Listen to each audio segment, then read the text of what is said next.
सबूत प्रातः इस बड़े भगवान गौतम बुद्ध साहब के चरणों में नमन करते हुए मानवता के शिखर कुछ करोड़ों करोड़ों दलितों शोषितों उपेक्षित कृषित लोगों के मसीहा भारत रत्न विश्वभूषण परम पूज्य बाबा Saheb doctor B R Ambedkar साहब के चरणों में नमन करते हुए वह समाज में जन्मे सभी संतों गुरुओं महापुरुषों जिनके लंबे संघर्ष के बदौलत आज हम मान सम्मान स्वाभिमान की जिंदगी जी रहे हैं, उन सभी संतों गुरुओं महापुरुषों के चरणों में नमन करते हुए वह बहुजन समाज पार्टी की राष्ट्रीय अध्यक्ष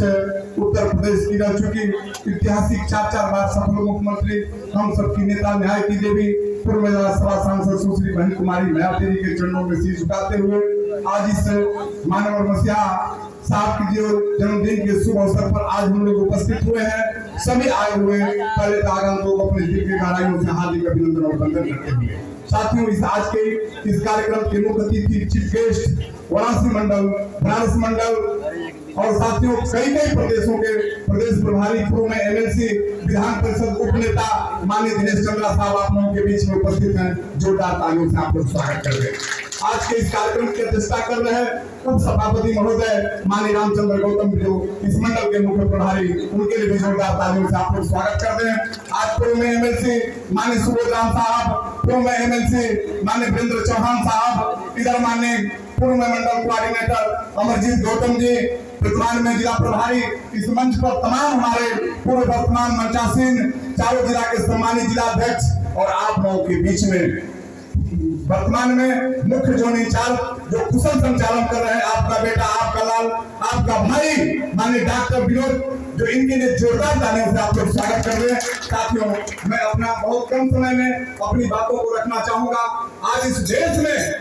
दो महापुरुष पैदा हुए।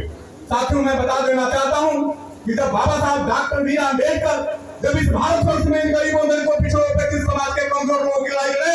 हक अधिकार की बात किए, जब उन्हें एहसास हुआ कि हमारी बात भारतवर्ष में नहीं मानी जाएगी तो साथियों 17 अगस्त 1932 को इस ब्रिटिश प्रधानमंत्री सर एंथनी ट्रांकम लोवार्ड के तहत इन दलितों को वोट का अधिकार अगर कोई दिलवाने और मरवाने का काम किया तो बाबा Saheb doctor B R Ambedkar के साथ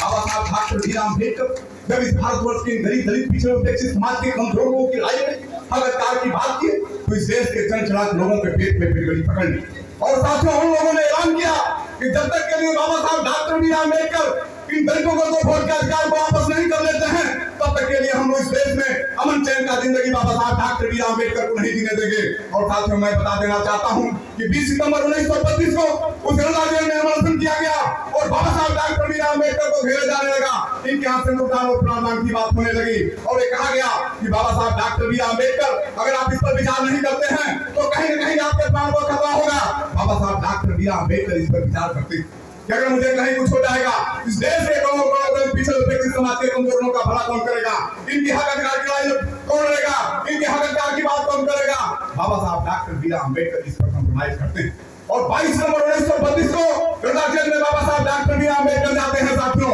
और इनके समक्ष ये बात रखी जाती है कि जो 4 आने का लगाम देगा वही वोट देगा, जो बीए में किया है वही वोट देगा, जो 3 एकड़ का मालिक है वही वोट देगा। इस पर बाबा Saheb doctor B R Ambedkar कहते हैं ये चीज मैं कतई नहीं बर्दाश्त करूंगा। वो दलित का बेटा हो, भुखार का बेटा हो, ब्राह्मण का बेटा हो, खटीक का बेटा हो, खासी का बेटा हो, राजभर का बेटा हो, उस्मा का बेटा हो, किसी भी कास्ट कौम का बेटा हो बेटी हो, जिसका एज 21 वर्ष हो गया वो एक वोट देने का अधिकारी होगा। नौकरी शिक्षा में इसका विधानसभा, लोकसभा,